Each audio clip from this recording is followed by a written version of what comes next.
हम जब किसी को रंगे हाथों पकड़ लेते हैं तब वो इंसान सफाई देता है। आपने नोटिस किया होगा ना कि हर वो इंसान जिसको हम चोरी करते हुए पकड़ लेते हैं ना, वो इंसान सफाई देना शुरू कर देता है। कैसी सफाई? कि मेरी कोई गलती नहीं है, आपने ऐसी सिचुएशन बनाई थी, आपकी वजह से मैं ऐसी हो गई या मैं ऐसा हो गया, है ना, होता है। तो मैं यहाँ पे जस्ट खड़ा था तो मेरे को कुछ याद आया कि जब मैंने उसको रंगे हाथों पकड़ा था ना चीटिंग करते हुए, हालांकि मुझे ना बहुत पहले से पता था, मगर वो बोलते हैं ना कि आदमी जब मोहब्बत में होता है, प्यार में होता है, तो उसका ये वाला फ्लोर खाली हो जाता है, दिमाग से पैदल हो जाता है आदमी।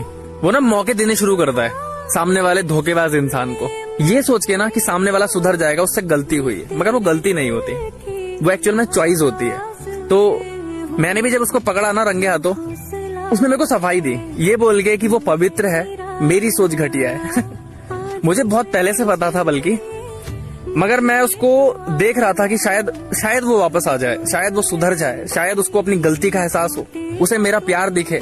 दोस्तों, उसने एक ऐसी गलती करी थी जो गलती शायद कोई मर्द बर्दाश्त नहीं करेगा। मेरे को भी कभी कभी खुद पे ताज्जुब होता है कि मेरी सेल्फ रिस्पेक्ट कितनी गिर चुकी थी कि मैं उसके बाद भी उसको मौका दे रहा था, सिर्फ उस प्यार के लिए, उस प्यार के नाम पे मैं सारी चीजें कर रहा था। तो उस दिन भी उसने ना मुझे यही बोला, उसने मुझे एक लाइन और बोली कि मैं जिंदगी भर अकेले रहूंगी आपको साबित करने के लिए, मगर मैं किसी के साथ रिलेशनशिप में नहीं जाऊंगी, शादी नहीं करूंगी। उसने मुझे बोला था कि जो भी है आप ही के साथ है, इस लड़के को मैं नहीं जानती।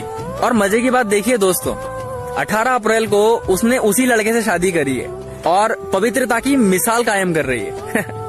और मैं भाई अपनी घटिया सोच के साथ आप सबके सामने खड़ा हूँ।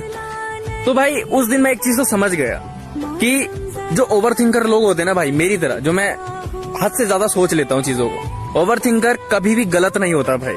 अगर आपके दिमाग में ओवर थिंकिंग चलती है और आपके दिमाग में ये चीज आ चुकी है भाई कि कोई इंसान आपको धोखा दे रहा है, तो मेरे भाई लिख के रख लो, धोखे का बीज बोया जा चुका है। दोस्तों, कोई इंसान कितना लॉयल है ना, इसका संकेत वो इंसान रिलेशनशिप में रहते हुए दे देता है।